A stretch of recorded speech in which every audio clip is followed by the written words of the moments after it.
테스트 한 번만 해주셔도 돼요. 예, 혹시 잘 들리세요? 잘 들리시나요? 이대로 하면 될까요? 네, 네, 좋습니다. 잘 들리세요? 예. 네, 네,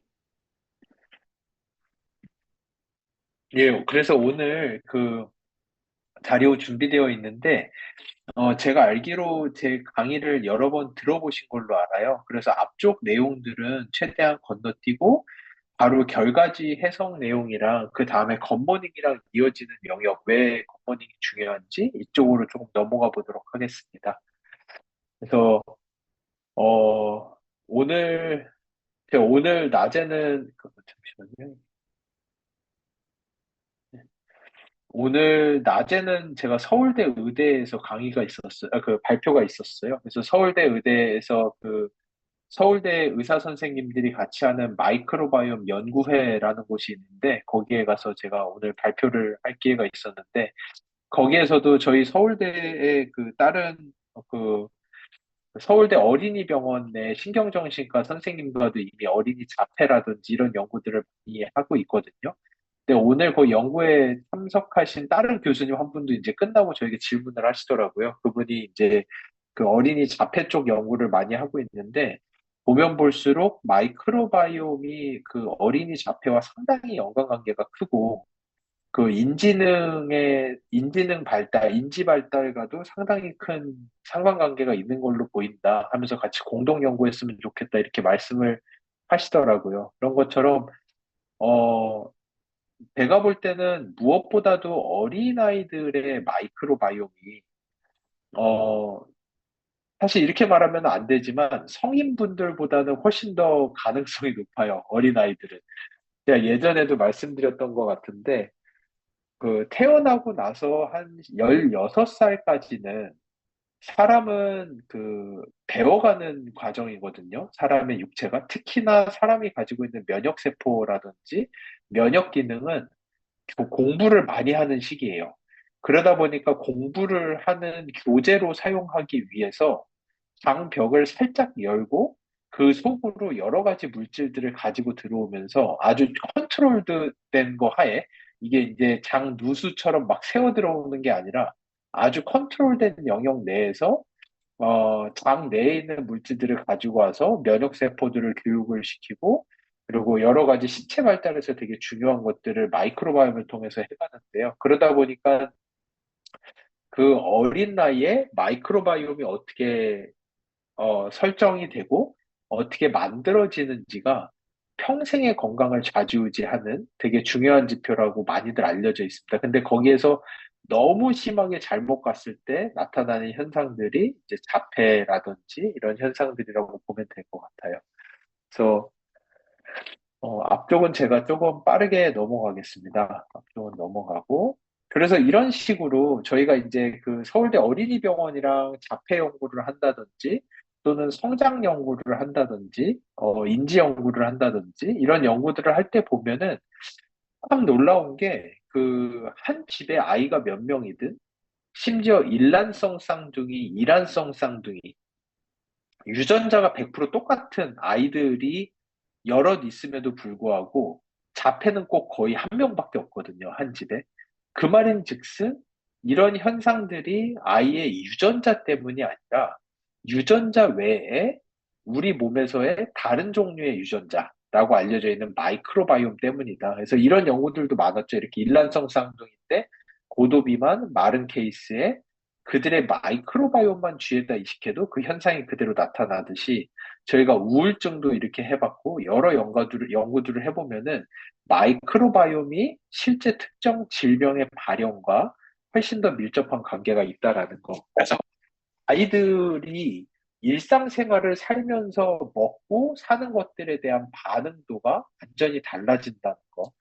똑같이 땅콩 먹어도 어떤 아이는 알러지가 너무 심하게 난다든지 그게 하이퍼 이뮨 디스오더죠. 그러니까 면역세포가 어 되게 이걸 뭐라고 하죠? 촐싹된다고 해요. 면역세포가 되게 줏대 없고 되게 면역세포가 뭐를 해야 될지 되게 모르는 그래서 뭐를 공격하고 뭐를 공격하지 말아야 되는지 몰라서 그냥 뭐만 자기가 지가 조금 모르는 거 들어오면 완전 프리크아웃을 하는 거예요. 완전 프리크아웃을 하면서 뭐 땅콩 조금 들어왔다고 해서 막 난리가 나듯이 그런 면역세포가 교육이 제대로 안 됐을 때 일어나는 현상들, 이런 것들이 전부 다 사람마다 너무나도 각기 다르게 나타나는데 그 이면에 가장 중요한 것은 장내 미생물의 차이가 이런 리스폰스, 그 반응에 대한 차이를 전부 다 가져온다라는 거. 그래서 아이들의 장에 어떠한 마이크로바이옴이 있느냐에 따라서 이 아이들이 그것을 받아들이는 정도가 많이 다르다는 거. 저희가 최근에 했던 연구, 어린아이 연구는 아니었지만 더블엑스 안에 들어있는 성분들을 131명의 사람들이 섭취를 했을 때 그게 얼마나 많이 혈액으로 들어갈 수 있는 주요 기능성 물질로 전환되는지를 봤더니 단 2명만 100%를 다 쓸 수가 있고, 한 그래도 좀 많은 양을 쓸 수 있는 분들은 한 30% 정도밖에 되지 않는데, 그러면은 더블엑스 안에 있는 성분 중에 좀 많은 것을 내 건강을 위해서 실제로 마이크로바이옴의 도움을 받아서 쓸 수 있는 분들의 특징이 무엇이냐? 장내 미생물의 다양성이 높다라는 거. 그 말인즉슨 내가 가지고 있는 유전자의 풀이 월등히 많다라는 거. 그래서 옛날에는 이런 모든 기능이 내가 스스로 하는 거라고 생각을 해서 그 휴먼 게놈 프로젝트, 휴먼 지놈 프로젝트를 하기 전에는 실제 내가 10만 개 가까운 유전자를 들고 내가 다 알아서 하는 거라고 생각했지만 봤더니 그게 아니라 나는 그거의 4분의 1밖에 안 되는 유전자밖에 없고 그 외에 대부분의 기능은 내 마이크로바이옴에 의해서 할 수 있는 거기 때문에 저희가 보통 이야기하는 슈퍼파워라고 하는 더 건강할 수 있는 아이들 같은 경우에는 똑같이 먹고 똑같이 하는데 괜시리 어떤 애는 집중력도 더 좋고 키도 더 빨리 크고 근육도 더 잘 붙고 공부도 더 잘하고 인지능도 더 좋아지고 이런 것들이 유전자에도 아주 일부 있지만 그 유전자보다는 마이크로바이옴이 가지고 있는 기능 유전자에 따라서 아이들의 상태가 완전히 달라진다는 거. 어떤 아이는 어, 똑같이 애 2명 데려다 놓고 현미밥 먹였는데 한 명은 장내 미생물이 그 현미를 쪼개서 가바라고 하는 신경 안정 물질로 혈액에다 넣어줌으로써 그 아이는 그냥 똑같이 현미밥만 먹었을 뿐인데 훨씬 더 집중력도 높아지고 ADHD 성향도 나타나지 않고 훨씬 더 안정적인 성향을 나타내는 반면에 다른 아이는 똑같이 현미밥 먹어도 그런 역할을 해주는 장 안에 미생물이 없기 때문에 그냥 뭐 안정감이나 이런 거는 아무것도 느끼지 못하는 것처럼 이러한 우리가 부러워하는 많은 좋은 기능들을 우리 장 안에 있는 미생물이 유전자로 들고 그때그때 우리를 위해서 사용을 한다라는 거. 이게 이제 마이크로바이옴의 핵심이고 이 안에서 도대체 아메이가 어떤 준비를 해왔느냐. 10년 전부터 다른 회사들은 전부 다 1세대 기술, 유전자 분석기 기술만 가지고 장에 어떤 미생물이 있는지, 그래서 제 거 변을 제출하면은 당신 장 안에 이런 종류 미생물이 있고 이런 질병에 취약합니다. 만 이야기하고 끝나는 거를 우리는 거기를 더 넘어가서 대사체라고 하는 실제로 혈액으로 들어가는 물질을 이야기함으로써 당신의 장내 미생물의 활성도가 어느 정도입니다. 그리고 그거를 더 넘어서 상태가 안 좋은데 3세대 기술을 통해서 상태가 안 좋으신 분들에게 어떤 개인 맞춤형을 드리면 그거를 먹고 실제 개선이 되는지까지 할 수 있는 건 전 세계에 아메이가 유일하고 마이랩이 전 세계 유일한 솔루션이라는 거. 그래서 어, 쭉 넘어갈게요. 그래서 이런 솔루션이 아니고 대부분의 지금 과학계나 심지어 제약회사조차도 이 마이크로바이옴을 내가 원하는 대로 디자인하고 디자인한 대로 바꿀 수가 없다 보니까 디자인을 무시하고 그냥 건강한 사람의 똥을 캡슐에 넣어서 먹는 걸로 대체를 하고 있고 오직 아메이만이 마이랩이라는 플랫폼으로 6개 중에 하나의 프로바이오틱스를 섭취했을 때 내가 원하는 대로 마이크로바이옴을 조절할 수 있다라는 게 아메이가 가진 가장 큰 특장점이라고 할 수 있습니다. 그래서 이제 여기서부터 아이들에 대한 저희가 이제 그 결과지를 보는 방법에 대해서 이제 설명을 드릴 건데요. 일단은 저희 마이랩의 가장 큰 특장점 중에 하나는 이 아이들만의 데이터베이스를 따로 빼가지고 아이들 전용 이 결과를 만들어낼 수 있다라는 거. 성인 같은 경우에는 15세부터 뭐 100세까지 데이터베이스를 엄청나게 총망라하다 보니까 저희가 지금은 10,000건, 10,000건의 DB까지로 끌어올려서 3,000건으로 시작해서 10,000건의 DB를 레퍼런스로 삼아서 결과를 만들어내고 있습니다. 레퍼런스로 삼는다는 게 무슨 의미냐 하면은 여러분들이 결과지를 보면은 어, 여러분들이 결과지를 보면은, 아, 이게 노란색이 평균인데 내가 이렇게 더 높구나라고 이야기를 한다라는 것 자체가 그, 잠시만요. 예. 이렇게 높다라고 말을 한다는 것 자체가 그러면은 내가 높다라는 기준이 뭐야? 그러면은 10,000명의 사람들을 봤을 때 10,000명 중에서 내가 높은 축이야, 낮은 축이야라는 거를 이야기를 하는 거죠. 근데 다른 회사의 모든 회사들은 결국은 여기에서 아이들은 성인과 마이크로바이옴이 많이 다르거든요. 근데 아이들만의 표본을 가지고 이야기하는 게 아니라 그냥 전체 모든 성인과 모든 사람을 총망라했을 때 당신의 아이가 요 수준입니다라고 말을 하다 보니까 이거는 진짜로 아이들 중에서 어떻다라고 표현을 하는 것이 아니라, 단지 그냥 전체 인구 표본을 이야기를 할 때, 아메이는 그게 아니라 어린아이들만을 뺀 3세에서 14세 아이들의 표본 1,000건만을 이용해서 만들어냈다라는 거. 이게 아주 중요하다. 이게 무척 중요합니다. 그래서 훨씬 더 정확한 결과를 확인할 수 있다라는 게 어린아이들의 이 레포트가 가지는 특장점이라고 할 수가 있습니다. 그리고 이 지표에서 다루는 요 지표들인데요. 요거에 대해서 이제 명확하게 아직 잘 모르시는 분들이 있어서 요 내용에 대해서 조금 한 번 더 설명을 하고 넘어갈게요. 마이크로바이옴 다양성이라고 하는 거는 전 세계의 모든 미생물학자가 동의하는 건강한 사람에게 나타나는 가장 뚜렷한 특징이에요. 왜냐? 저희가 예전에 휴먼 지노 프로젝트를 했을 때도 한 사람이 얼마나 많은 유전자를 가지고 있는지가 그 사람이 얼마나 건강할지를 결정한다라는 건 모든 과학자가 동의한 거였고, 그래가지고 휴먼 지놈 프로젝트를 하면서 실제로 유전자가 월등히 많은 사람들을 찾기 위해서 연구를 시작했는데, 하고 나서 봤더니 전 세계의 모든 사람이 유전자가 다 똑같은 숫자를 가지고 있다라는 게 엄청나게 충격적인 결과였죠. 근데 반은 맞고 반은 틀렸어요. 실제로 더 건강한 사람이 유전자가 더 많아요. 근데 그 유전자를 내가 들고 있는 게 아니라 내 장 안에 있는 미생물을 통해서 사람들이 들고 있었다라는 것을 과학자들이 알게 된 거죠. 왜 도대체 미생물을 통해서 들고 있는 것이냐? 효율성 때문에 그래요.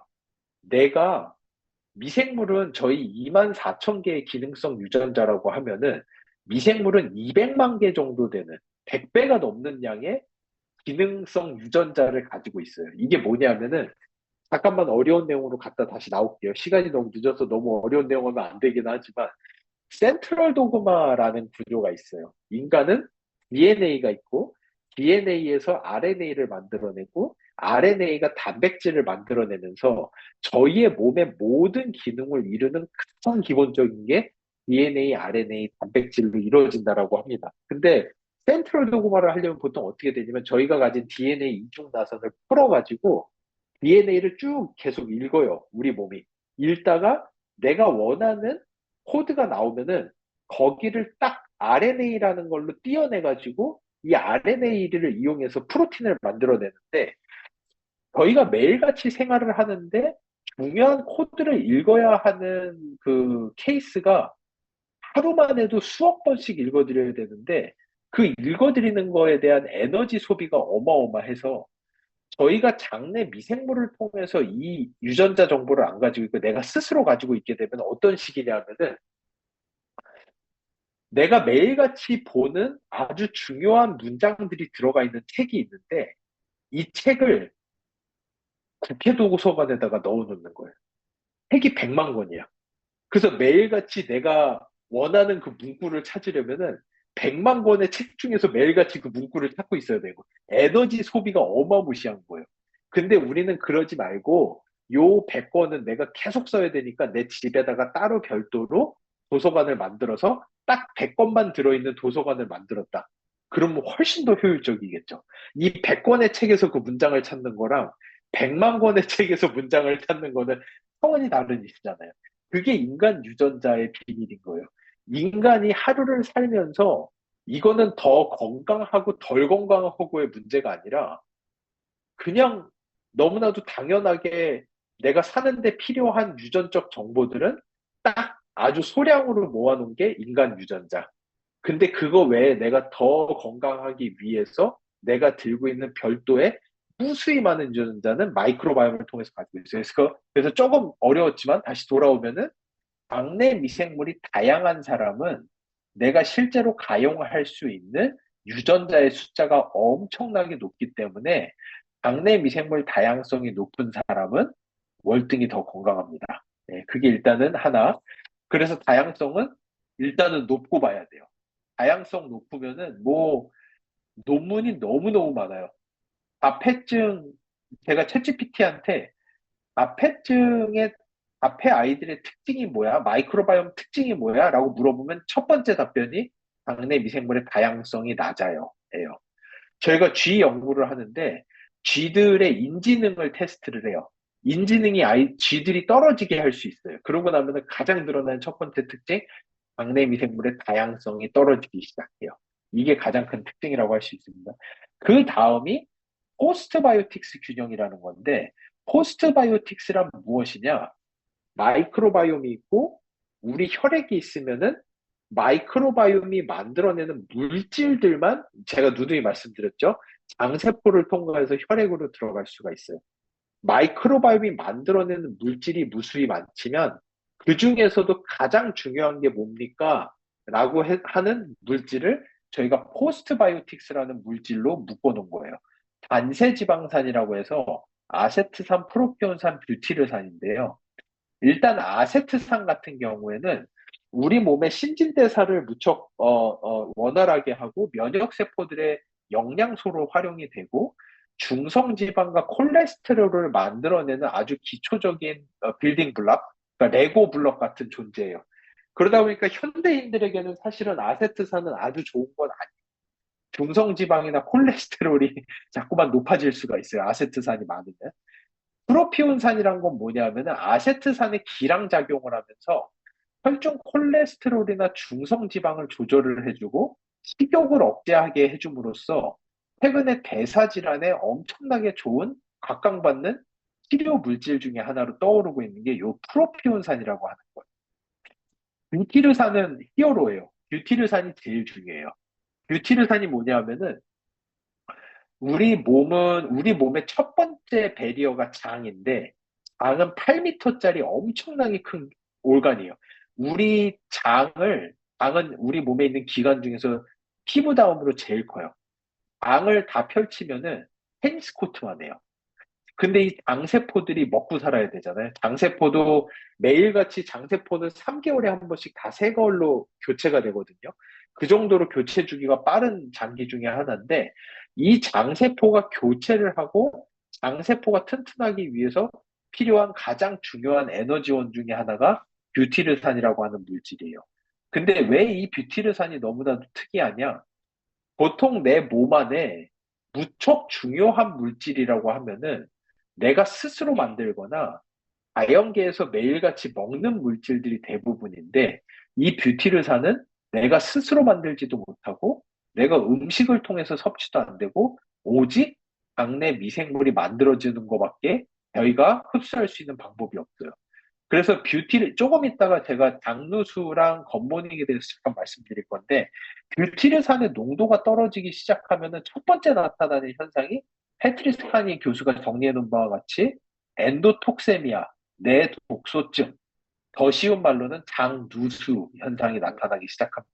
그래서 뷰티르산은 장누수 현상과 직결이 되고 장누수 현상이 나타나면은 우리 장 속에 남아 있어야 되는 똥 안에 있는 불순물들이 우리 혈액으로 넘어오기 시작하면서 장 주변에서 염증 반응이 이뮨 디스오더, 그 과민 면역 반응이 막 나타나기 시작하면서 저희가 그거를 만성염증이라고 부르고, 이 만성염증이 대부분의 만성질환을 촉발하는 매개체가 되고, 아이들에게서 나타나는 장누수는 면역계 질환, 아토피, 알러지와 같은 과민 면역 질환, 그리고 이제 브레인 인플라메이션, 뇌신경염증, 뉴로 인플라메이션이라고 해서 뇌신경염증을 촉발함으로써 불안증이나 우울증, 공황증 같은 거를 촉발하는 걸로 알려져 있고, 인지 기능의 저하도 같이 연결되는 걸로 알려져 있고, 근육의 소실까지도 이어지는 것으로 알려져 있기 때문에 당누수라는 현상이 거의 만병의 근원이라고 보면 되는데,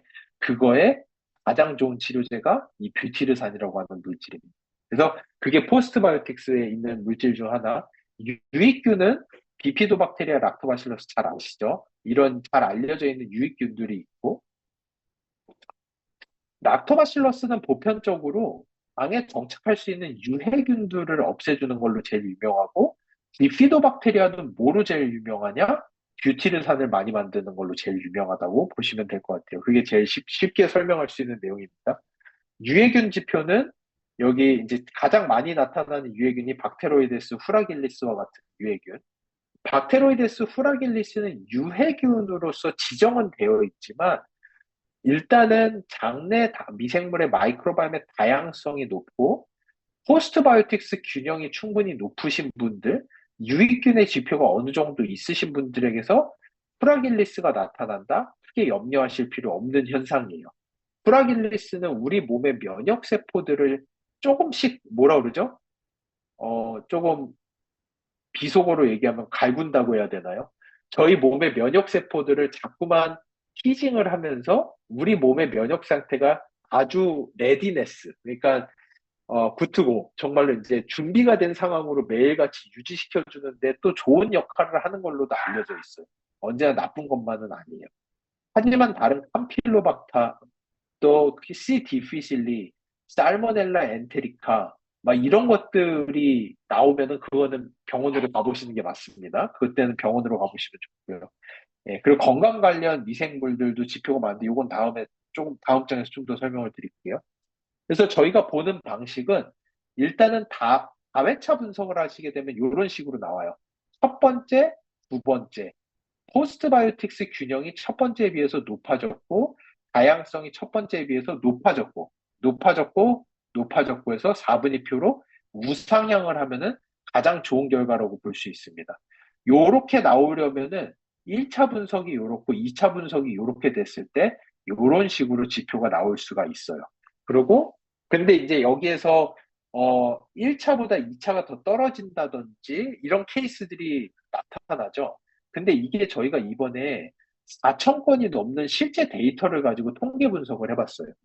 일단 저희가 잘 아는 바와 같이 저희가 400명 임상 시험을 하고 출시한 제품. 처음에 임상 시험을 했을 때는 81.45%의 분들에게서 장내 미생물의 다양성이 실제로 마이랩을 하기 전과 후에 유의적으로 증가를 했습니다. 아주 건강한 사람들의 표본인 장내 미생물의 다양성이 유의적으로 증가했어요. 전 세계에 이거 올리기 위해서 다른 모든 회사들은 이 다양성이 높은 사람의 똥을 캡슐에다 넣어서 먹는 것밖에 못하고 있는데, 마이랩만큼은 6개 중에 하나를 지정한 거를 먹으면 실제로 다양성이 올라가는 걸 검증을 했고, 포스트바이오틱스 같은 경우는 85%의 사람들에게서 증가하는 걸로 확인이 됐습니다. 근데 그러면은 실제 우리가 지금 마이랩의 DB가 6만 건이 넘어갔고, 그 중에서 수천 건의 그 4천 건이 넘는 다회차 분석이 있었거든요. 그 다회차 분석을 하고 실제로 그러면은 이 연구할 때가 아니라 마이랩을 실제로 하신 분들도 데이터가 올라갔는가? 올라갔어요. 근데 약간은 차이가 있었어요. 그래서 저희가 그거 트래킹을 해본 결과를 말씀드리려고 하는데요. 다양성 같은 경우에는 섭취 전후에 71%의 분들이 증가를 했어요. 임상 연구했을 때 81%였는데 현실적으로 마이랩에서는 71%가 증가했고 포스트바이오틱스는 79%가 증가했습니다. 이게 너무 이상한 거예요. 왜 도대체 임상 시험 했을 때보다 더 낮아졌는가라고 봤더니, 이때는 임상시험 했을 때는 저희가 딱 8주 디자인을 했어요. 그래서 첫 번째 분석하시고 맞춤형 유산균을 딱 8주를 드시고 두 번째 분석을 했어요. 그랬더니 효과가 엄청나게 좋았는데 실제 마이랩 같은 경우에는 저희가 분석 주기를 봤더니 어떤 분은 1년 반 만에도 재분석을 하시고 어떤 분은 2개월 만에도 재분석을 하시고 너무 천차만별인 거예요. 근데 저희 제품은 6개월 재분석으로 디자인이 돼 있거든요. 그래서 6개월은 너무 할시하니까 우리가 9개월 내에 재분석하신 분들의 데이터만 뽑아서 보자라고 했더니 9개월 내에 재분석하신 분들은 77%가 다양성이 증가했고 71%였는데 77%. 그러니까 9개월보다 넘어서 재분석 주기가 너무 늘어지게 되면은 이 증가치가 별로 안 좋아지는 거예요. 그러니까 나에게 맞는 새로운 유산균으로 계속해서 바꿔가면서 가야 되는데 그렇지 않고 첫 번째 거를 계속 먹어버리다 보니까 이 수치가 떨어지는 것을 확인했습니다. 그리고 포스트바이오틱스 같은 경우는 81%가 증가하는 걸 봄으로써 9개월 안쪽에만 재분석을 하고 바꿔가면서 먹어도 충분히 효과가 있다라고 보여지는데 여기에서도 근데 돈을 이렇게 내는데 77%밖에 안 돼? 라고 생각을 하시겠지만 여기에서 저희가 한 가지 오류가 있다라는 걸 확인을 했어요. 가장 쉬운 예가 뭐냐면은 제가 수학학원을 차렸어요. 예를 들어서. 근데 제가 너무 아무것도 몰라. 처음 해보는 거예요. 그래가지고 대치동에다 수학학원을 차려놓고 간판에다가 수학 점수 무조건 20점 올려드립니다. 라고 간판을 만들어 놓고 시작했어요. 그럼 이거는 100% 거짓말인 거예요. 왜냐? 그러면은 90점 받던 사람이 오면 어떻게 20점으로 올려줄 거예요? 110점은 없잖아요. 100점이 끝이잖아요.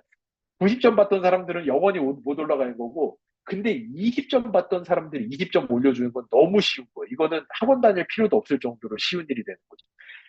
그러니까 마이크로바이옴이 원래 안 좋던 분들이 얼만큼 올라가는지랑 이미 너무 좋았던 분들이 거기서 더 올라가는 거랑은 다른 이야기가 되는 거예요. 그래가지고 저희가 그래 그러면은 분석하기 전에 장내미 생물 다양성이 하위 50%였던 분만 뽑아서 한번 분석을 해보자 라고 했더니 하위 50%였던 분들의 경우에는 다양성이 94%가 증가를 합니다.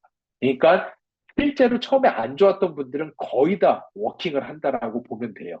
근데 처음에 이미 상위 30% 안쪽에 안착해서 너무 좋은데 너무 욕심을 부리는 거죠. 거기서 난 더 좋아져야 돼 라고 하는 경우에는 쉽지가 않은 걸로 보여요. 그래서 저희가 말씀드릴 수 있는 것은 상위 30% 안쪽에만 안착하시면은 대부분의 기능은 다 할 수 있어요. 그러니까 가급적 상위 30% 안에 들어가는 거를 목표로 하셔야지 나는 무조건 더 좋아진다. 이거는 목표치로 맞지는 않는다. 이렇게 말씀을 드리면 좋을 것 같습니다.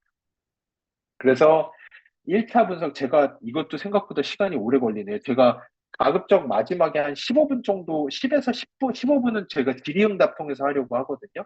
그래서 들으시면서 잘 이해 안 가는 거 있다든지 꼭 물어보고 싶은 거 있으신 분들은 채팅방에다 남겨주시면은 제가 마지막에 그걸 이렇게 훑으면서 질의응답도 조금 해드릴게요. 그래서 이런 식으로 내가 1차 때는 그 B등급의 상위 60% 수준이었는데 2차 때는 뭐 A등급의 상위 25%까지 이거는 상당히 증가폭이 큰 거거든요. 보통 에버러지로 한 5에서 10% 정도 증가하시는데 이 정도면 엄청나게 증가하신 거고 뭐 이런 식으로 결과지를 보고 이제 판단을 하실 수가 있습니다. 그리고 이제 뭐 마이크로바이옴 다양성이 상위 80%에서 상위 60%까지 증가했다. 이런 식으로 이제 보시면 되는 거고요. 그리고 예.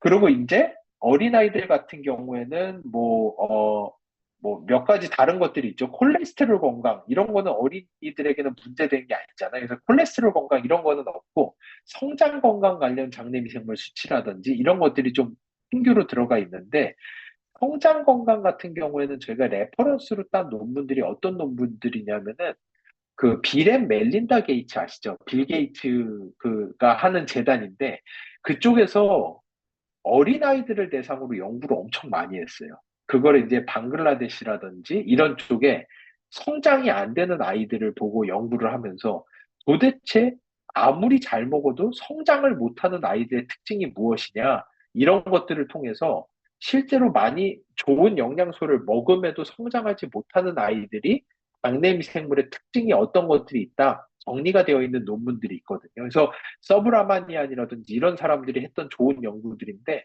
그런 연구 논문들을 바탕으로 실제 우리 아이들의 마이크로바이옴의 패턴이 성장세가 좋은 아이들과 유사한지 성장을 잘 하지 못하는 아이들과 유사한지 그런 것들을 통해서 평균적인지 높은지 낮은지 이런 것들을 나타내는 수치로 되어 있고요.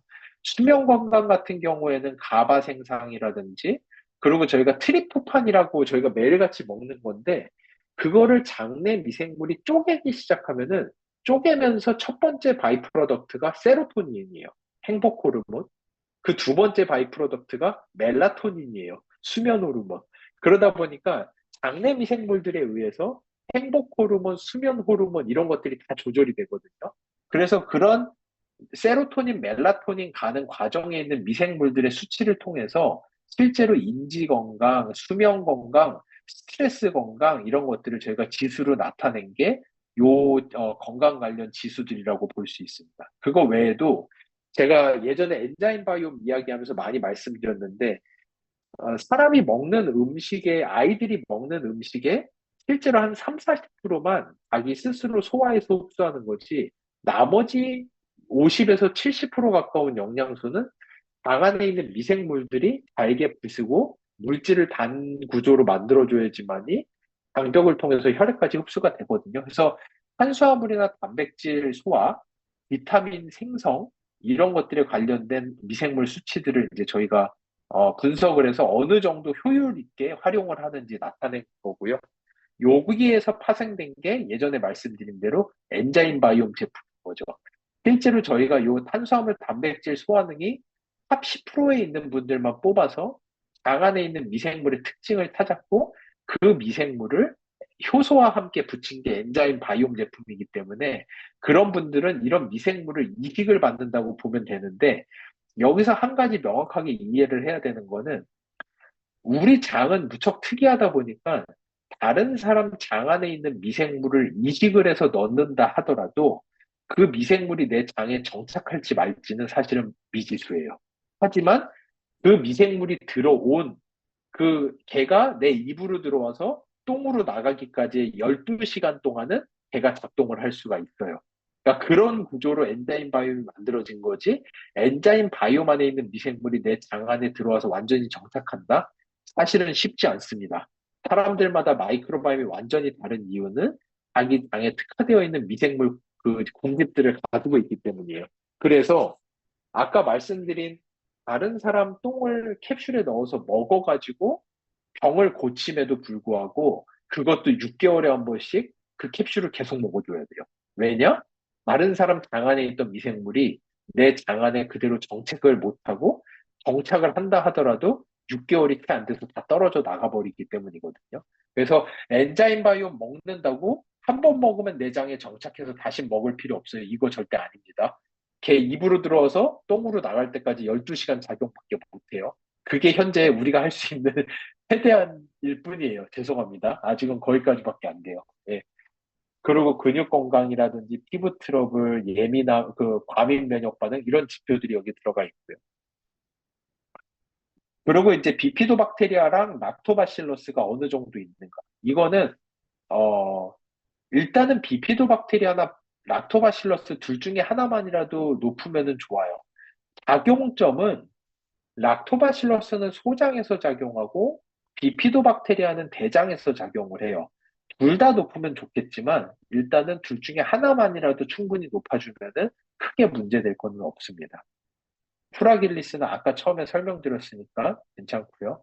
그리고 생활 습관에 따른 지표들 나오고 이렇게 하면서 저희가 이제 뼈 건강이라든지 성장이라든지 이런 지표들을 많이 넣었는데 그런 것들은 기존의 논문들에 의해서 장내 미생물이 실제 신체 발달에 상당히 많은 영향을 준다. 이런 거는 저희가 서울대병원 어린이병원이랑도 연구 많이 하고 있는 내용이거든요. 장내 미생물의 종류에 따라서 신체 발달이 상당히 많이 달라지고, 그리고 또 저희가 이번에 찾은 것 중에 하나가 성장세가 유독 두드러지는 아이들 같은 경우에는 그 아이들이 가지고 있는 특정 미생물을 저희가 쥐한테 먹였을 때 쥐가 섭취한 칼슘을 흡수하는 정도가 월등히 달라지는 것을 또 확인을 했거든요. 그러니까 성장세가 유독 빠른 어린아이들은 다른 어린아이들에게 없는 슈퍼파워가 있는 거예요. 그 슈퍼파워가 뭐냐?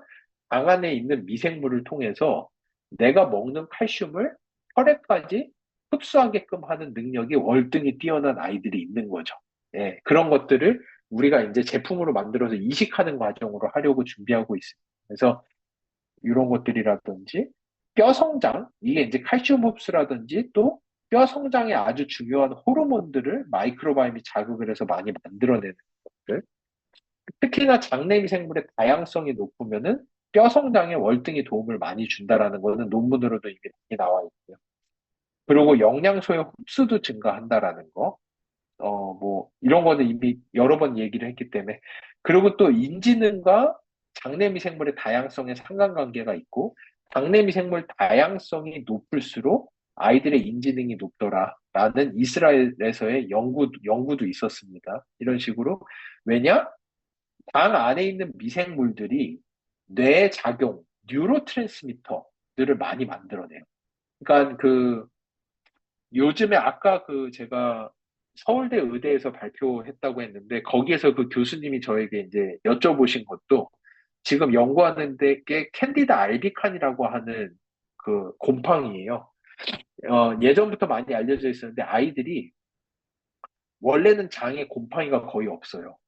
근데 아주 어렸을 때 항생제를 너무 많이 먹으면은 장에 미생물의 숫자가 적어지기 시작하는데 미생물의 숫자가 적어지면 곰팡이가 끼기 시작해요. 그러니까 어, 그 발효식품도 발효가 제대로 안 돼가지고 미생물이 충분히 못 자라면은 그 발효식품에 곰팡이가 슬기 시작해요. 그런 것처럼 아이들 장 안에 곰팡이가 슬게 되는데 문제는 뭐냐? 곰팡이는 뉴로톡신, 신경독소를 만들어내요. 그래서 이 곰팡이가 만들어내는 신경독소 때문에 뇌 세포가 데미지를 입고 그것이 자폐증의 가장 첫 번째 키킹이다. 라는 것이 요즘에 나오고 있는 이론 중에 하나인데 아직 연구가 다 끝나진 않았어요. 맞는 건지는 모르지만 상당히 큰 가능성이 있는 주제이기도 합니다. 그렇기 때문에 일단은 장내미생물 다양성이 높으면 곰팡이가 서식할 가능성도 월등히 떨어지고 뇌 기능을 원활하게 할 수 있는 영양소들과 뉴로트랜스미터가 만들어질 가능성이 무척 높습니다. 반대로 요거는 어떤 연구였냐면은 45개월 된 아이들, 380명 아이들을 대상으로 연구를 해봤더니 IQ, 전반적 인지 능력, 언어 발달, 문제 해결 능력이 장 안에 정원성 미생물이 많은 아이들은 이 기능이 떨어지기 시작하는 거예요. 장 안에 이 엔테로박테리아세라고 하는 미생물이 높으면 높을수록 아이들의 IQ는 점점 낮아지죠. 그리고 언어 능력도 점점 떨어지기 시작하죠. 인지 능력도 떨어지기 시작하죠. 그래서 요거는 아닙니다. 그래서 이 엔테로박테리아세는 되게 그러니까 뭐라고 해야 되지? 이거는 거의 어, 누구야라고 말할 수 없고 그냥 강남 주민 정도라고 생각하시면 돼요. 강남 안에는 정말 여러 종류의 사람들이 살잖아요. 그런 것처럼 엔테로박테리아스 안에는 대장균도 들어있고요. 살모넬라도 들어있고요. 캠필로박터도 들어있고요. 이런 식으로 유해균들이 총집합이 엔테로박테리아스라고 보면 되는데 유해균이 높아지면 인지능이 떨어진다. 이 유해균을 가장 잘 억제하는 것이 무엇이냐? 유익균. 얘네 둘이 서로 싸워요. 그러니까 락토바실러스나 비피도박테리아가 높은 아이들은 이런 유해균이 많을 가능성이 더 떨어지게 됩니다. 이런 연구들도 있고요. 비만 쪽은 뭐 연구 엄청 많죠. 장안의 특정 미생물들에 따라서 아이들이 얼마나 비만이 되느냐 이런 것들은 뭐 이미 잘 알려져 있죠. 어, 이거는 아토피 관련입니다. 아토피 관련된 측정 점수가 이제 스코라드 스코어인데 이거는 뷰티레이트 여기 나와 있죠. 뷰티레이트를 만들어내는 미생물의 숫자가 높으면 높을수록 스코라드라고 하는 아토피 관련 점수가 떨어지는 거예요. 그러니까 뷰티레이트 만들어내는 미생물이 많은 아이들은 아토피가 걸릴 확률이 점점 떨어진다는 거죠. 왜냐? 이 뷰티레이트가 뭐가 핵심이라고 그랬죠, 아까? 장누수 증후군이에요. 뷰티레이트의 양이 적어지기 시작하면은 장의 벽이 열리면서 장벽이 열리면은 장 안에 있어야 되는 똥 안에 들어있는 물질들이 장을 그대로 뚫고 나와가지고 혈액으로 들어가기 시작하는데 그러면은 우리 몸 안에 있는 면역세포들이 난리가 나겠죠. 생전 처음 보는 똥 안에 있는 물질들이 막 새어 들어와서 혈액을 돌아다니고 있으면 우리 몸의 면역세포가 난리가 나는 거예요. 그러다 보니까 그때부터는 피부에 뭐가 조금만 닿아도 면역세포들이 죽는다고 달려들어요. 막 발진이 일어나고 근데 그렇게 과민한 상태만 아니면 피부에 뭐 조금 닿는다고 그런 일 없거든요. 그러니까 그게 과민한 면역 상태를 촉발하는 가장 큰 위험 요소가 장누수라는 현상이라고 볼 수 있고요. 장누수는 일단은 요 패트리스카니 교수가 정의한 것처럼 장내 미생물의 다양성, 그리고 제가 말씀드린 대로 다양성이 높다라는 거는 장 안에 우리가 가지고 있는 유전자, 지인 카운트가 더 높다라는 거, 그리고 훨씬 더 안정적이라는 거, 미생물들이 만들어내는 대사체의 양이 줄어든다라는 거, 대표적으로 뷰티레이트가 줄어들게 되면은 장의 벽이 열리면서 누수가 일어나게 되면은 장에서 흡수한 물은 바로 간문맥을 타고 간으로 가거든요. 그러다 보니까 똥 안에 들어있는 독소가 간으로 바로 들어가 버리면서 간에서 염증 반응, 인플라메이션이 시작되기 시작하고 간에서 염증 반응이 일어나기 시작하면은 염증 세포는 지방 세포를 끌어다 오다 보니까 지방간이 생기기 시작하고 그리고 이 염증 반응 때문에 동맥경화가 생기기 시작하고 당뇨가 생기기 시작하고 이 모든 현상이 장누수로부터 시작된다라고 보시면 됩니다. 그래서 뷰티르산의 농도를 높이는 게 제일 중요해요. 일단은 제가 이게 몇 주 전에 제가 ISU-CRS라고 이거는 이제 전 세계 소화기 내과 외과 교수님들이 다 모이는 학회인데요. 여기에 가서 제가 발표를 했어요.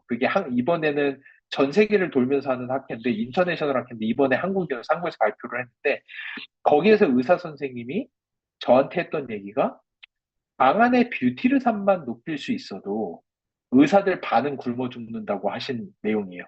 방 안에 뷰티르산만 높아져도 방 누수만 없애도 저희가 요즘 겪고 있는 질병의 반은 사라져요.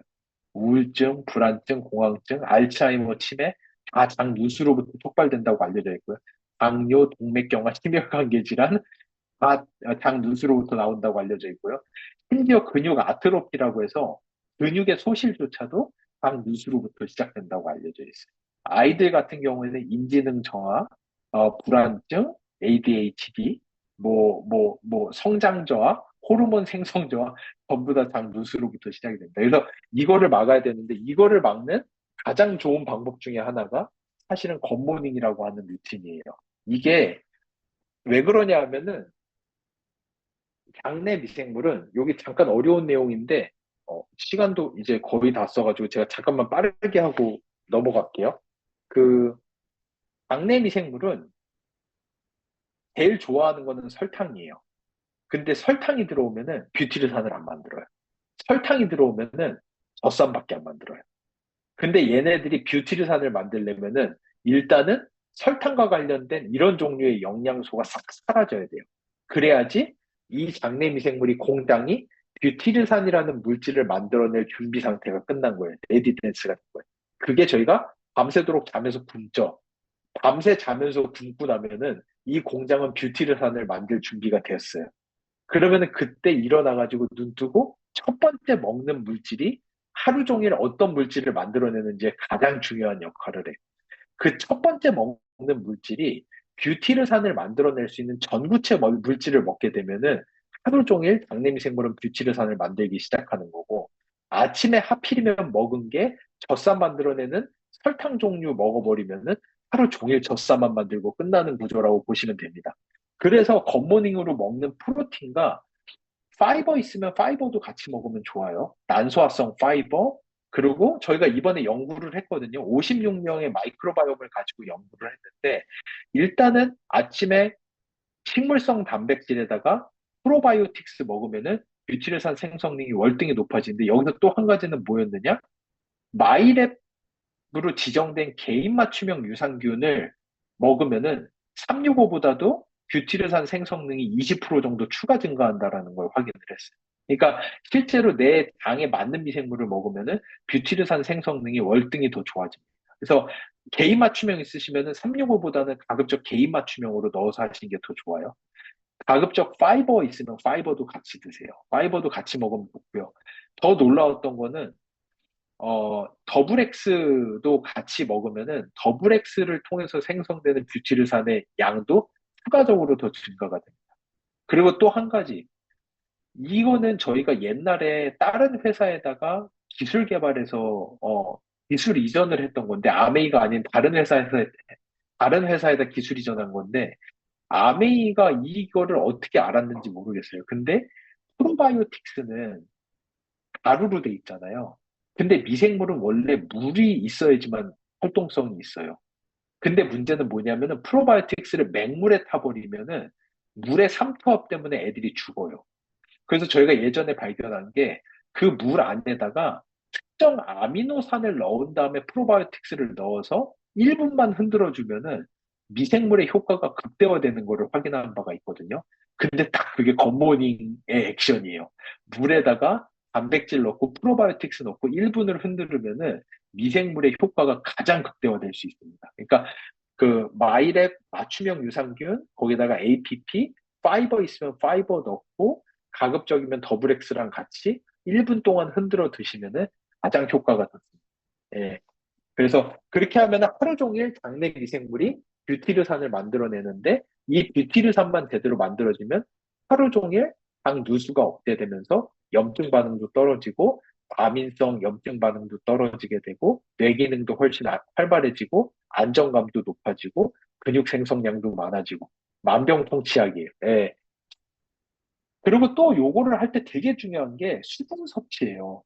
이 수분 섭취를 하지 않으면 아까 말씀드렸던 그 인지능 저하 관련된 유해균들의 생성이 엄청나게 많아요. 그러니까 아이들 같은 경우에는 일단 물을 엄청 많이 마셔줘야 돼요. 수분 섭취량이 줄어들면은 인지 기능이랑 관련된 엔테로박테리아스의 계열들의 유해균이 상당히 많이 증가한다라는 거. 그리고 또 하나, 뷰티르산을 만들려면은 물이 되게 많이 필요해요. 공장은 보통 물가 근처에 지어요. 삼성도 수원에 물 많은 데다 지었고, 포스코는 바다 옆에 지었어요, 심지어. 그럴 정도로 모든 공장은 돌리려면 원래 물이 엄청나게 많이 필요한데, 우리 마이크로바이옴 공장도 똑같아요. 우리가 먹은 단백질을 뷰티르산까지 만들어내려고 하면은 물을 몇 배를 마셔줘야 돼요. 그러니까 수분 섭취가 일단은 뷰티르산 생성에 무척 중요하니까 물을 많이 마셔야 되는 거. 그리고 이거는 이제 굿모닝 내용들 다 아시는 내용이니까 제가 최소한 10분은 질의응답을 하겠다고 했으니까 그쪽으로 좀 빠르게 넘어가겠습니다. 그래서 그 식물성 단백질이 특히나 APP, 올 플랜트 프로틴이 특히나 이 단체 지방산, 뷰티르산 생성에 무척 중요한 역할을 합니다. 그래서 이거를 그렇게 섭취해 주시면 제일 좋을 것 같습니다. 예, 오늘 내용은 딱 제가 49분 했거든요. 최대한 앞쪽 내용 거의 다 건너뛰고 최대한 빨리 해서 제가 오늘 아이들 결과지 해석하는 방법, 그리고 좋은 결과를 유지하기 위해서 가급적 분석 주기를 9개월 이내에 분석하면서 나의 맞춤형 유산균을 계속해서 셀렉트 해가면서 섭취하는 게 되게 중요하다라는 거. 그렇게 할 경우에는 하위 50%에 있으신 분들은 94%의 케이스로 대부분 다양성이 증가하고 포스트바이오틱스가 증가한다라는 거. 그리고 무엇보다도 이 겉모닝을 하는 거에 있어서 가장 겉모닝과 마이랩 유산균이 하는 가장 중요한 역할 중에 하나가 당 누수를 막아준다는 거. 당 누수가 막히면은 하루 종일 나타나는 현상, 뭐, 일단은 뭐, 당뇨, 심혈관계 질환, 뇌질환, 알츠하이머, 우울증, 공황증, 불안증, 뭐, 안정감, 뭐, 다 여기서 촉발이 되니까 당 누수를 억제한다. 이거는 겉모닝과 마이랩의 컨비네이션이 가장 좋다. 파이버 있으면 같이 먹자. 이게 제가 오늘 한 내용의 핵심이라고 알아주시면 될 것 같습니다. 그래서 오늘 내용은 여기까지 하고 제가 채팅방에 올라와 있는 내용들로 제가 FAQ 좀 하고 우리 하도록 하겠습니다.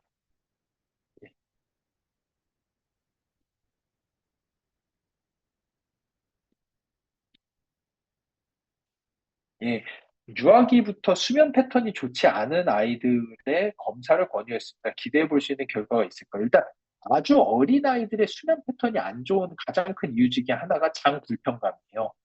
근데 어린아이들의 장 불편감에 촉발되는 거는 저희가 통상적으로 이야기하는 말퍼멘테이션이라고 하는 게 있는데 그게 뭐냐 이상 발효예요. 이상 발효가 나타나면은 어 이게 탄소 저희는 이제 탄수화물 같은 경우는 카본 탄소가 여러 개가 이어진 거를 보통 먹거든요.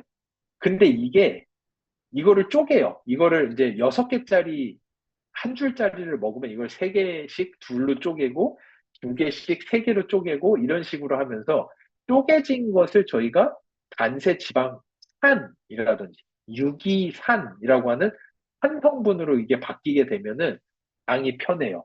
그러면은 그 별로 문제가 없는데 미생물들의 컴포지션이 안 좋아서 이거를 쪼개는데 하나짜리로 쪼개요. 그러면 그게 메세인, CO2, 가스로 바뀌어버리게 되면은 배가 부글부글 하는 거죠. 그걸 저희가 플락츄런스라고 하는데 복부 팽만, 막 가스가 너무 차고 장이 터질 것 같고 그러다 보니까 아이들은 그러면 토하고 역류하죠. 토하면서 막 이런 현상들이 나타나는 게 보통 장내 미생물의 말퍼멘테이션이기 때문에 유아기 때 마이랩 같은 거 하면은 수면 패턴의 도움도 분명히 있을 거라고 생각을 합니다. 근데 얼마나 어린지는 모르겠지만 어린 때는 가급적이면 마이랩을 조금 한 반포씩 나눠서 여러 차례로 나눠서 드시는 거를 훨씬 더 추천을 드립니다. 그리고 방사형의 끝쪽으로 가서 마름모와 상관없이 상위 60% 안쪽이면 괜찮다고 되나요? 쉽지 않은데 상에 든다면 맞춤형 아닌 밸런스 365도 될까요? 상위 10% 정도 수준이시라고 하면은 전혀 문제는 없으실 것 같아요. 365도 드셔보시고, 맞춤형도 드셔보시고, 근데 저희가 맞춤형을 했던 이유 중에 가장 큰 핵심은 무엇이었느냐? 나에게 맞지 않는 유산균을 먹으면 자칫 잘못하면 안 먹느니만 못하다라는 현상이 있기 때문에 실제로 6개로 나눠서 한 거예요. 그러니까 제가 예전에 쉽게 설명하려고 365는 뭐냐면은 프리 사이즈예요. 보세 옷집 가면은 프리 사이즈 있죠. 프리 사이즈예요.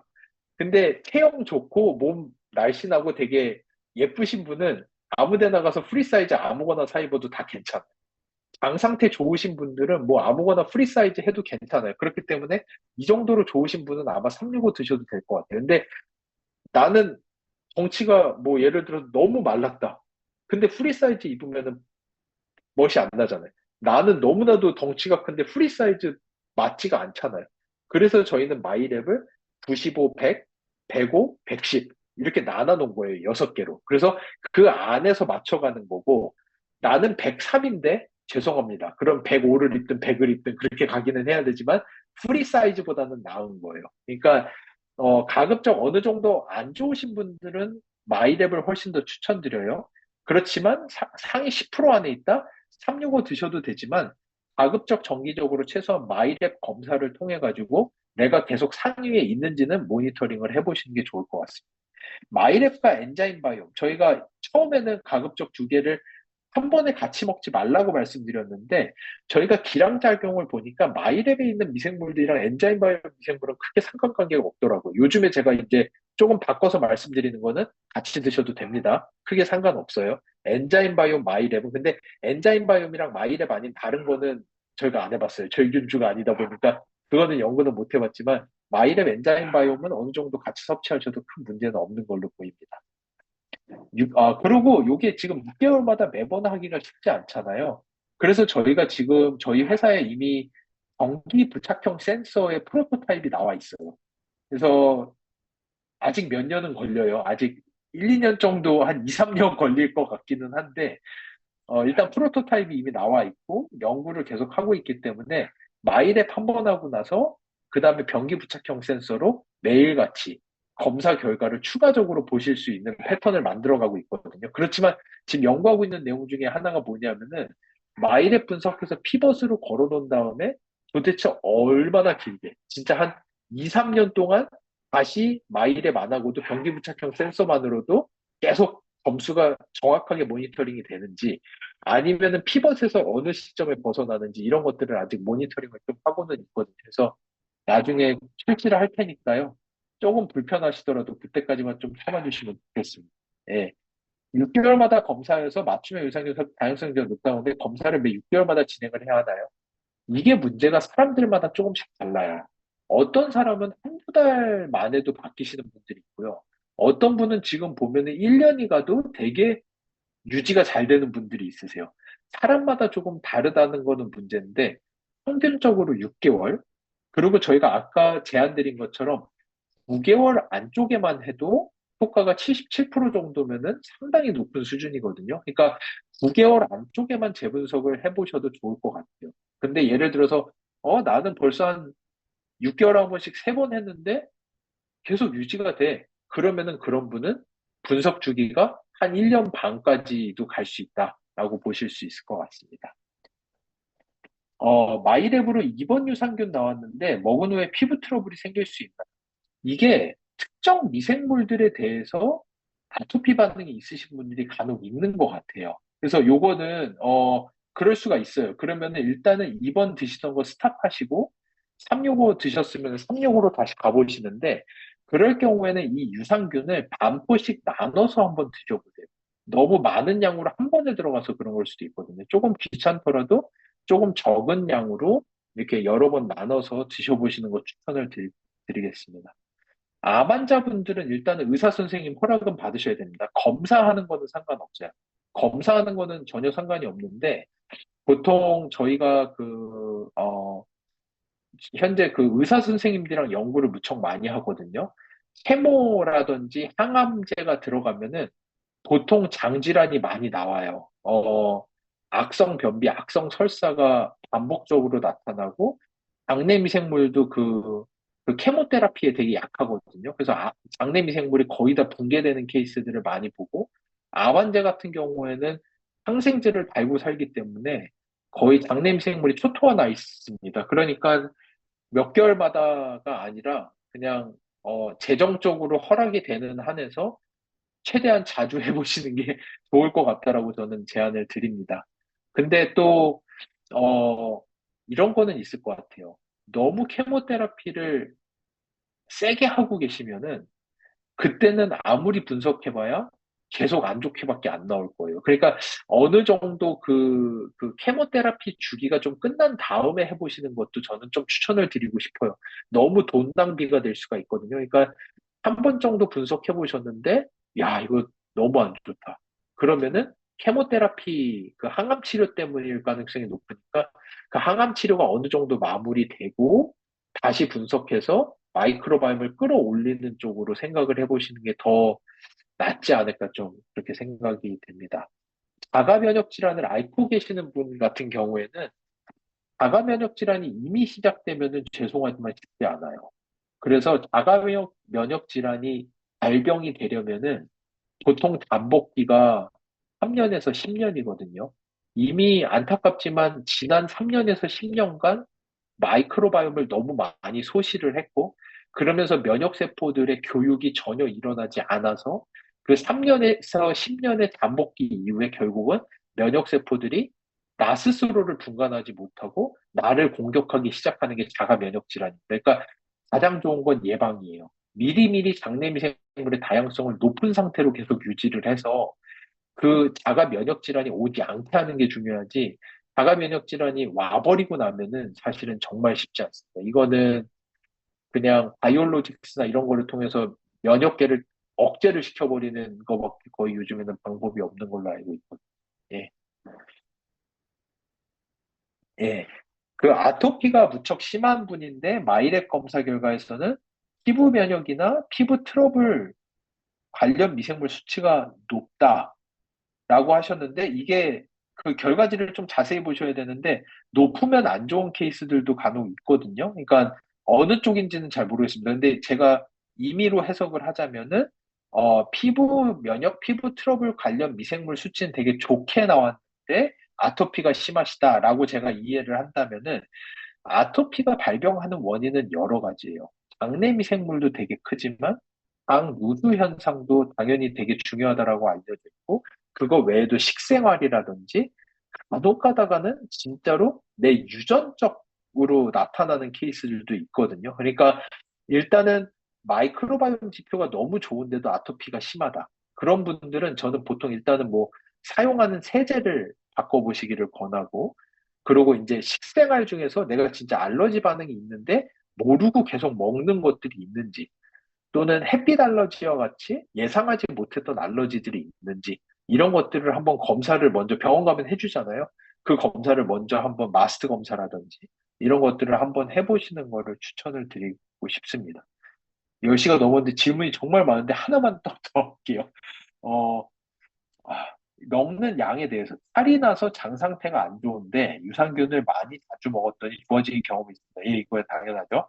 과학적으로도 가능한 상황이지요. 그럼요, 당연하죠. 그리고 맞춤 유산균을 처음에 양을 많이 자주 먹으면 더 빨리 좋아지는데 도움이 될런지요. 예, 이것도 일단은 장 상태가 안 좋은 거는 대표적으로 뭐냐면은 장 안에 미생물들이 너무 많이 죽어버린 케이스예요. 항생제를 먹어서 장 안에 미생물이 거의 없어요. 그러면 일단 무조건 보충해 주는 게 좋죠. 그러니까 유산균 많이 먹고 자주 먹으면은 당연히 좋아요. 장에 미생물이 없는 상황이니까 좋은 애들로 깔아주면 무조건 좋습니다. 이거 과학적으로도 증명이 된 내용이 맞습니다. 맞춤형 유산균도 처음에 양을 자주 먹으면 더 빨리 좋아지는데 도움이 될런지 좋아질 수 있어요. 하지만 예를 들어서 너무 어린 아이들처럼 원래 장 안에 미생물이 별로 없는데 거기에다 탄처럼 들이부으면은 과민한 반응이 나타날 수 있기 때문에 나이에 따라서 너무 어린 아이들은 자주 먹는 건 괜찮지만 한 번에 너무 많이 먹는 거는 저는 추천드리진 않아요. 가급적이면은 반포씩 쪼개서 여러 번 나눠 먹는다든지 이런 것들을 더 추천. 그러니까 많이보다는 자주에 좀 더 방점을 두면 좋을 것 같다 이렇게 말씀드립니다. 알러지가 너무 심각한 12살 아이 같은 경우에는 예를 들어서 이게 알러지가 이렇게 옆구리나 배 쪽에 많이 나타나잖아요. 그걸 자세히 보시면은 이게 장 모양 그대로 나타나는지 한번 보시면 좋을 것 같아요. 이게 옆구리에 발진 쫙 나잖아요. 그거 보면은 애 장이 어떻게 생겼는지 그림이 그려져요. 아, 대장이 일로 지나가고 있구나. 이런 게 보이거든요. 그래서 옆구리 같은 데 발진이 많이 나와요. 그래서 그럴 경우에는 대부분 장 누수가 촉발 원인이라고 많이들 보고 있습니다. 그래서 그런 경우에는 뷰티르산을 좀 높여주는 방식으로 좀 마이랩 하면 일단 뷰티르산이 높아지니까 그렇게 좀 해보면은 훨씬 더 도움이 많이 되고, 특히나 이런 케이스에서는 아까 말씀드린 대로 겉모닝도 좋고 물을 엄청 많이 마셔야 돼요.